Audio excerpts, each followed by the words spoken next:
آج اگر یہاں پہ آپ بیٹھے ہیں نا، میری آپ سب سے بڑی عاجزانہ سی درخواست ہے، یہ شاید آپ کی زندگی کا سب سے اہم سیشن ہوگا، شاید ایک ڈیئرنگ کریں، زندگی کی سب سے بڑی ڈیئرنگ کریں۔ یہ انسان کا سب سے بہادرانہ کام ہے، اس سے بڑا بہادری کا کام نہیں ہو سکتا، اس سے بڑا مشکل کام نہیں ہو سکتا انسان کے لیے۔ وہ یہ ڈیئرنگ کرے کہ جب بھی کوئی درس سنے، کوئی بھی کتاب پڑھے، کچھ بھی لے، وہ اپنے آپ کو 0 پوائنٹ پہ آنا سیکھے۔ یہ انسان کے لیے سب سے مشکل کام ہے، میں اس کو پروو کرتا ہوں۔ 0 پوائنٹ پہ آنے کا مطلب کیا ہے؟ میں یہ نہیں کہہ رہا کہ آپ جس نقطہ نظر پہ ہیں اس کو چھوڑ کر دوسرے کا نقطہ نظر مان لیں، میں یہ نہیں کہہ رہا، خدا کی قسم میں یہ نہیں کہہ رہا۔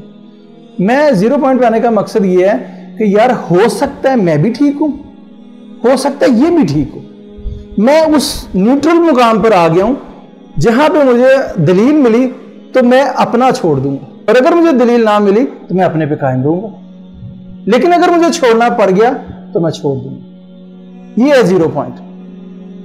بس یہ آپ لوگوں نے سمجھ لیا ہے، میں نے کہہ دیا ہے، خدا کی قسم کھا کے کہتا ہوں یہ سب سے مشکل کام ہے زندگی کا، سب سے مشکل کام ہے یہ زندگی کا۔ ہدایت لینے کے لیے، زندگی کے ہر معاملے کے لیے انسان اپنے اپنے تعصبات نہیں چھوڑتا۔ کتنی لڑائیاں پڑتی ہیں خاندانوں میں، جیلوں میں سڑتے ہیں، کس وجہ سے؟ اپنے اس نقطہ نظر کو نہیں چھوڑے۔ یہ سب سے مشکل کام ہے جس کو ہم آج میں آسانی سے کہہ دیا، آپ نے آسانی سے سمجھ لیا۔ خدا را آج ایک فیصلہ کریں، زندگی کا سب سے مشکل کام کر کے جائیں کہ اپنے آپ کو اس مقام پر لے آئیں کہ میں 0 پوائنٹ پہ کھڑا ہوں گا۔ اچھا، پھر اگلی بات میں مزید آپ کے لیے آسانی کروں، میں یہ بھی نہیں کہہ رہا کہ آپ میری دلیل سنیں اور پھر آپ کو دلیل لگے اور آپ میری دلیل کو اپنا لیں، نہیں، میں یہ بھی نہیں کہہ رہا۔ میں یہ کہہ رہا ہوں آپ وقتی طور پر اپنے اس نقطہ نظر کو چھوڑنے پر تیار ہوں، وقتی طور پر۔ بھائی یہ 1 گھنٹے کا سیشن ہوگا، اس 1 گھنٹے میں میں پوری بات سنوں گا، اس 1 گھنٹے میں 0 پوائنٹ پہ کھڑا ہوں، میں گھر جا کے دوبارہ اپنے نقطہ نظر پہ آ جاؤں گا۔ بس میں یہ بھی آپ کو چھوٹ دے رہا ہوں، مگر وہ 1 گھنٹہ آپ کی زندگی میں انقلاب برپا کر جائے۔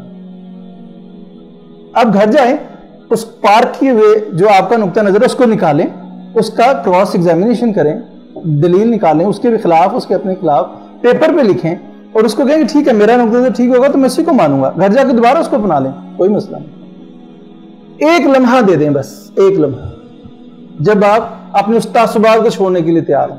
میں آپ کو قرآن سے کہتا ہوں، ثابت کرتا ہوں کہ قرآن نے سب سے زیادہ ایڈریس ہی اسی بات کو کہ جب بھی کفار مکہ کو کہا جاتا تھا نا کہ آپ کیوں نہیں مانتے، اس کی دلیلیں، معجزے، نشانیاں، بینہ آ رہا ہے، کیوں نہیں مانتے؟ وہ کیا کہتے تھے؟ ہم اپنے باپ دادا کی دین کو، ہم آپ کے آباء و اجداد، ایک ہی بات بار بار، آپ کا ماحول، یہ سب سے زیادہ آج بیہیویئر سائنس پتہ کیا کہتی ہے؟ آپ کا ماحول آپ کے ڈی این اے تک کو چینج کرنے کی صلاحیت رکھتا ہے، آپ کے ڈی این اے کو چینج کر دیتا ہے، اس کی فارمیشن کو توڑ دیتا ہے۔ آپ کا ماحول، آپ کا ایٹماسفیئر ڈی این اے تک کو چینج کر سکتا ہے، یہ بیہیویئر سائنس آج کی کہہ رہی ہے، اور قرآن کب سے کہہ رہا ہے؟ یہ ایک ہی بات تھی ان کے پاس، اپنے باپ دادا کی دین کو کس طرح چھوڑ دیا۔ قرآن بار بار ان کو کہتا ہے کہ کیا وہ بھی اگر جہنمی ہے تب بھی، وہ بھی اگر ہدایت پر نہیں ہے تب بھی تم انہیں کو ہی مانے جاؤ گے؟ حق اور باطل کا معیار یہ کہاں سے ہوگا کہ جو ہم نے سنا، جو ہم نے مانا وہی؟ وہ کیا بات تھی؟ 0 پوائنٹ پہ نہیں آ رہے۔ یہ زندگی کا سب سے بڑا کام کر دیں آج، آپ کو اللہ اس کی توحید سارا کچھ سمجھ میں آ جائے، اور یہ سب سے مشکل کام ہے، اپنے نقطہ نظر کو چھوڑنا، اپنی اس جو ہم نے گیدر کی ہیں جو اپنی میموری، اس کو چھوڑنا، یہ سب سے مشکل کام ہے۔ اپنے جو ہماری جن سے ایفیلیشن ہوتی ہے، جذباتی وابستگیاں ہوتی ہیں، ان کے ساتھ ہمارے تعلقات ہوتے ہیں، ہم اس کی بنیاد پر علم کو سیکھ رہے ہوتے ہیں۔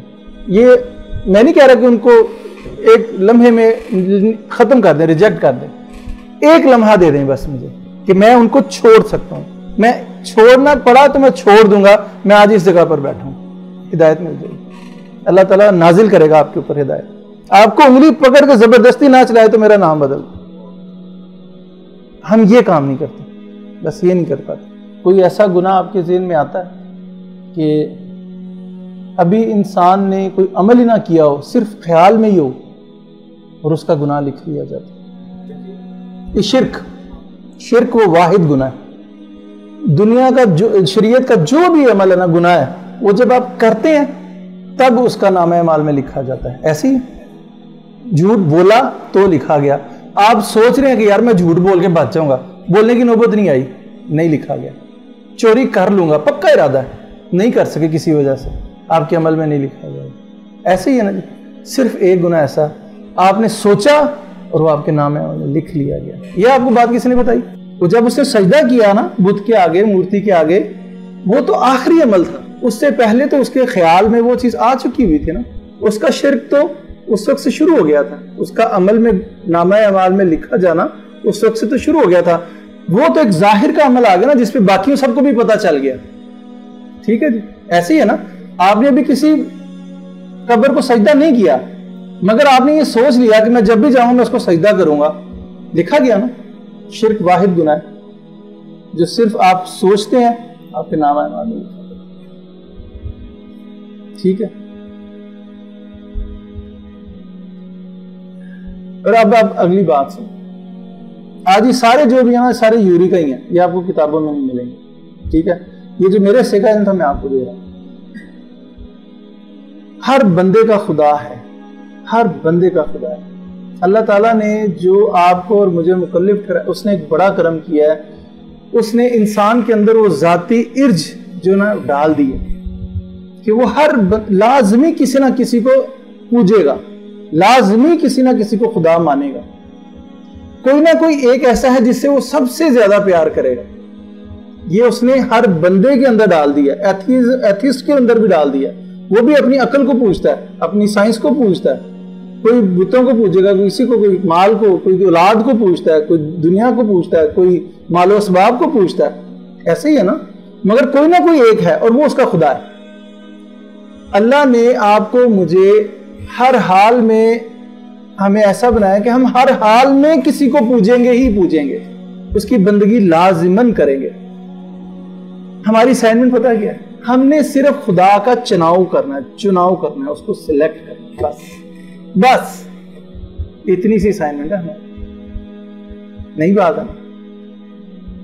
انسان کا کام صرف یہ ہے کہ اس نے خدا کو سلیکٹ کرنا ہے, چاہے صحیح خدا کو سلیکٹ کر لے, سچے خدا کو سلیکٹ کر لے, چاہے برے خدا کو سلیکٹ, جھوٹے خدا کو سلیکٹ کر لے. جھوٹے خدا کو سلیکٹ کر لیا تو شرک ہو گیا, یا اس سچے خدا کے ساتھ کسی کو سلیکٹ کر لیا, شرک ہو گیا. بس ہماری اتنی سی اسائنمنٹ ہے, اور کوئی اسائنمنٹ. کیسے پوجنا ہے, کیا کرنا ہے, یہ اس نے بلٹ ان ہمارے اندر کر دیا ہے. ہم چاہیں نہ چاہیں اس کو پوجیں گے. بس ہم نے صرف اس کو چناؤ کرنا ہے, اس کو سلیکٹ کرنا ہے, چاہے وہ سچا خدا ہو چاہے وہ جھوٹا. یہ آپ کے اوپر ہے, میرے اوپر ہے. بس اگلی بات, شرک وہ واحد گناہ ہے جس کا ظاہر انتہائی خوبصورت ہے. عبادت. شرک ہوتا ہی صرف عبادت میں. اب عبادت کتنی خوبصورت ہے.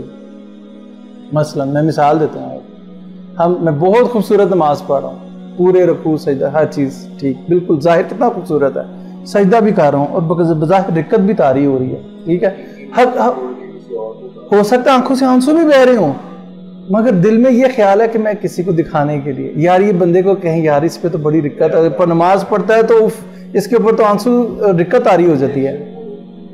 یہ شرک ہے, ریاکاری ہو گئی. حضور صلی اللہ علیہ وسلم کی حدیث ہے کہ چھوٹی سی چھوٹی ریاکاری بھی شرک ہے. اب وہ میں نے کس کو, جو میں ظاہر میرا ہے وہ کتنا خوبصورت ہے. کوئی گناہ مجھے بتائیں ایسا جس کا ظاہر اتنا خوبصورت ہے. ٹھیک ہے, یہ بات آپ کو کہیں سے نہیں ملے گی. یہ میں آپ کی وہ پرتیں کھول رہا ہوں کہ شرک کو سمجھنا اتنا مشکل کیوں ہے. اب جس کا ظاہر اتنا خوبصورت ہوگا اس کا کیسے انسان گمان کرے گا کہ میں یہ شرک کر رہا ہوں. وہ تو کہے گا بہت اچھی. ایک انسان بت کو پوج رہا ہے, وہ کیا کر رہا ہے؟ عبادت کر رہا ہے اپنی طرف سے. اس کی پوائنٹ آف ویو سے دیکھیں, وہ تو عبادت کر رہا ہے, اس سے بہتر کوئی کام نہیں ہے. شرک ہوتا ہی عبادت میں اور اس کے علاوہ شرک نہیں ہے. اس کا مطلب کیا ہوا؟ شرک جو سا ہے وہ خیال کا گناہ ہے, وہ اعتقاد کا گناہ ہے, وہ انٹینشن کا گناہ ہے, وہ نیت کا گناہ ہے, وہ عمل کا گناہ ہے. ایسے ہی وہ خیال کا گناہ. عمل میں تو بہت بعد میں جا کے آتا ہے, جب وہ سجدہ کرے گا, جب مورتی کو پوجے گا, اس سے پہلے تو شرک ہو رہا ہے. اس لیے یہ نہیں پکڑا جاتا, اس لیے نہیں سمجھا جاتا.